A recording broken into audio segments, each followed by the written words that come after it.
Стара песна се пее во судскиот и советот на јавните обвинители. Спротивно на законите и зад затворени врати си назначуваат луѓе во највисоките тела во правосудството. Сега решија да назначат 4 нови членови во управниот одбор на Академијата за суди и јавни обвинители, кои не смеа да бидат дел од ова тело. Имено тие се членови на судско-обвинителските совети, па затоа не може да бидат дел и од управниот одбор, затоа што така моќта се концентрира во неколку личности. Тие или ќе бидат членови на советите или во Академијата. Двете заедно не може. Друг проблем е што додека се во советите, нивните функции им се во мирување, а само како активни суди и обвинители може да бидат дел од Академијата.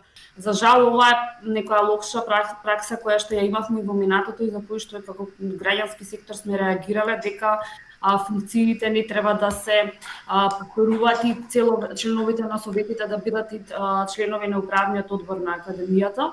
За ова и во 2022 реагираше и Државната комисија за спречување на корупција.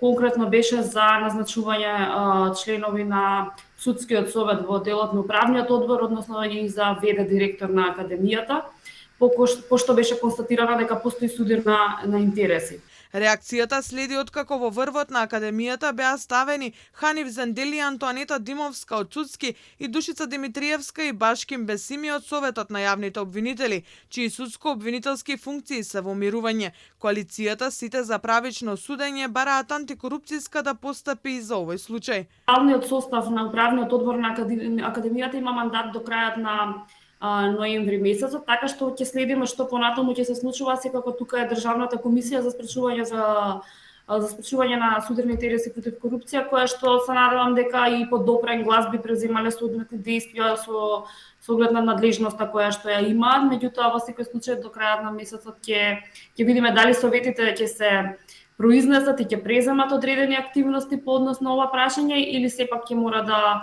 чекаме Државната комисија за спречување на корупција да се вклучи во целиот процес. Ова не е прво вакво назначување. Таков беше примерот и за Зоран Герасимовски, кој во исто време беше член на судскиот совет, на управниот одбор на Академијата и плюс нејзин ВД директор. По барање на антикорупционерите, тој си поднесе неотповиклива оставка и ја задржа само таа во управниот одбор.